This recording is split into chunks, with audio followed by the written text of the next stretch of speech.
After solid appearances since 2014, Oculus will be skipping E3 this year, which could mean some interesting things about the expo itself and Oculus.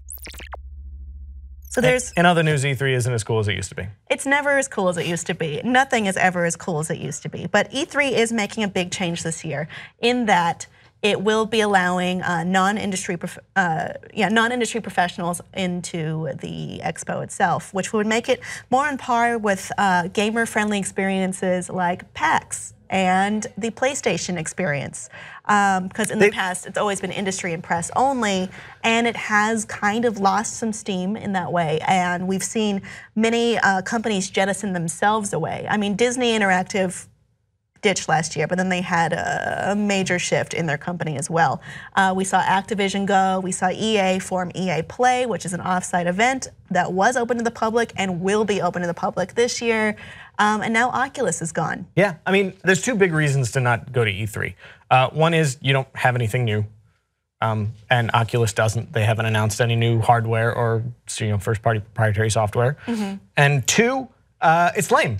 And you recognize that it's lame, and there's other games in town. I think there's even more reasons why you would not go to E3. Leaning more toward we don't have anything new. Oculus is currently going through some turbulent times. They have a major lawsuit against them that would leverage $6 billion in damages potentially, and potentially shutter the company itself. We saw Oculus founder Palmer Luckey depart under really ambiguous circumstances and is not necessarily a popular public figure anymore considering those circumstances. We've seen some major shifts in the company. I'm sure Oculus Rift headsets will be in the expo in some capacity at other booths. But it could not necessarily be something about E3, but speaking to the company Oculus itself. It's not clear though. I'm reminded a little bit about the life and death of the 3D television. I mean, these hardware lives and dies with. I don't think Oculus is necessarily like the benchmark though anymore. But is VR games, are they taking off? Are there a bunch of them? Or was there just the Batman one and now everyone says it's overpriced Rick and Morty one and a handful of others? Like if there were a dozen, 2 dozen, 3 dozen VR booths at E3 and they all had Oculus headsets on them, then fine, Oculus doesn't need to show up, their product is everywhere. But if it's just a couple, like where's the market for VR that we thought was going to be huge? Oculus is not the only game in town. I mean, you're right, of course. We have HTC, we have PlayStation, we have so many smaller like Samsung Gear. I think you're speaking to another problem in VR, which is the best experiences are not accessible at this point and could lead to it never taking off. But I don't think Oculus is even the leader anymore in VR headset technology.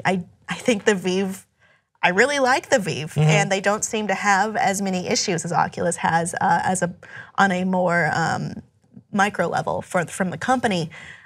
I don't know. I mean, those are two different issues, I think, though.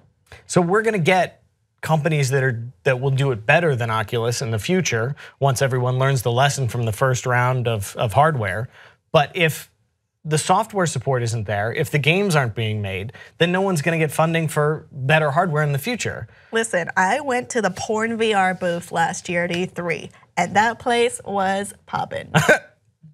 Everyone wanted to try porn VR, and I did, and it was crazy.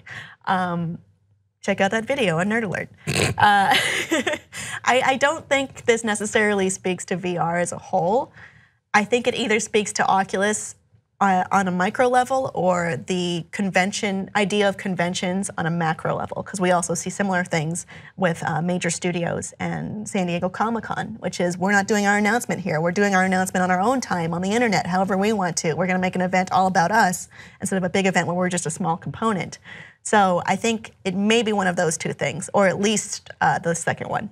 Yeah, the convention cycle is strange because E3 has been open to the public in the past. This isn't the first time that's ever happening. It wasn't very successful. Yeah, like they get a whole bunch of people to show up and it's crazy and busy and it's too much and people don't like it, and then the industries don't want to come back, and then so they scale it back to industry professionals, but then it's a weak turnout and companies pull out because the people that are buying the things won't be there, and then they open it back up again and it's huge again. But so E3 has to find its balance, and E3 was the biggest game in town when E3 was the only game in town. Would you be interested in going to E3, or is it not as appealing to you? I mean, now that anyone can buy a ticket ostensibly, would you want to go, or would you rather go to PAX? Let us know what you think below in the comments, and please like and subscribe for more.